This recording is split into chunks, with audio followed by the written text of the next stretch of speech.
Thanks for watching.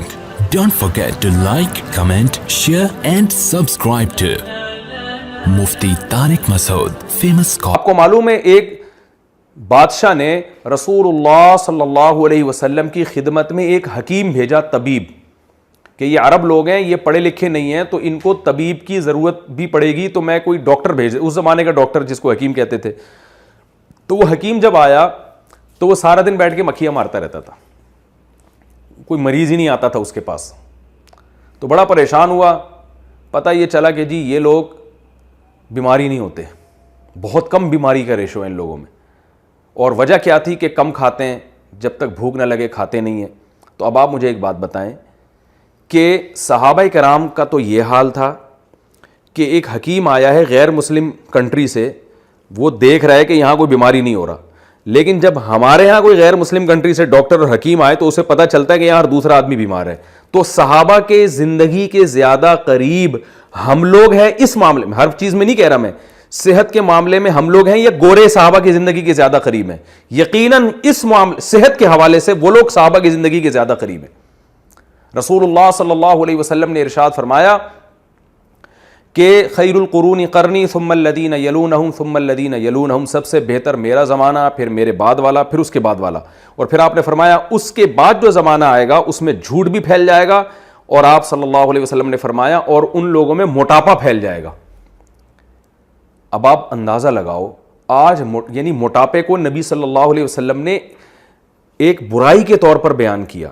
اب آپ مجھے ایک بات بتاؤ، موٹاپا ہماری قوم میں زیادہ ہے یا غیر مسلموں میں زیادہ ہے؟ آپ کو موٹاپا مسلمانوں میں زیادہ نظر آئے گا، بہت معذرت کے ساتھ. تو اس سے پتہ چلتا ہے کہ ہمارے اندر کوئی فالٹ ہے. ہمارے اندر موٹاپا اس لیے زیادہ، سب موٹوں کی بات نہیں کر رہا، کوئی تو بائی نیچر موٹے ہوتے ہیں، ان کا جسم بھاری ہوتا ہے. ہر بھاری جسم والے کو نہیں آپ برا کہہ سکتے، وہ بھاری جسم والا جو کھا کھا کے موٹا ہوا ہو اس کے بارے میں برائی ہے. جو بائی نیچر ہو، ایسے تو بہت سے صحابہ تھے جن کا جسم بھاری تھا. تو ہمارے ہاں موٹاپا زیادہ ہے. اس کی وجہ کیا ہے کہ ہم کھانے کو بھی مذہب کا حصہ سمجھتے ہیں. ہمارے ہاں کھایا جاتا ہے ثواب سمجھ کے کھاتے ہیں، پھوڑتے ہیں، کھاتے نہیں ہیں، پھوڑ کے موٹے ہو رہے ہیں تیجے کے نام پہ، 40ویں کے نام پہ، اور وہ حلیم کی دیگیں الگ ہیں اور کنڈے الگ ہیں اور فلاں کا پتہ نہیں اتنا کھایا جاتا ہے. اور جب ان سے کہا جاتا ہے کہ یار احتیاط کرو، یہ کیا کھا رہے ہو، کیوں، تو فوراً جواب کیا ملتا ہے؟ او بھائی زندگی موت اللہ کے ہاتھ میں، اتنا وہمی بننے کی ضرورت نہیں ہے، اتنا پاگل ہونے کی ضرورت نہیں. اس کا مطلب کیا ہے کہ آپ مذہب کا غلط استعمال کر رہے ہیں. نتیجہ یہی نکلا نا، کیونکہ آپ میں اگر موٹاپا زیادہ ہے، اور ایک طرف اسلام میں صاف طور پر یہ کہا گیا کہ موٹاپا پسند نہیں ہے، اسلام اللہ کو پسند نہیں ہے. حدیث میں تو صراحتاً ہے کہ ایک یہودی سے آپ صلی اللہ علیہ وسلم کی بات ہوئی، وہ بہت موٹا، توند موٹی تھی اس کی، کھا کھا کے موٹا ہو گیا تھا. تو آپ نے اس کو فرمایا کہ کیا تمہیں پتہ نہیں ہے کہ تورات میں اللہ نے کیا فرمایا؟ تم اپنی آسمانی کتاب میں دیکھو، اس میں لکھا ہے کہ جو اس طرح موٹی توند والا ہے اللہ کو پسند نہیں ہے. لیکن یاد رکھیں یہاں وہ موٹی توند ہے جو کھا کھا کے ہوا، بائی نیچر کسی کے پیٹ زیادہ ہے، کسی بیماری کی وجہ سے زیادہ ہے، تو وہ اس میں داخل نہیں ہے.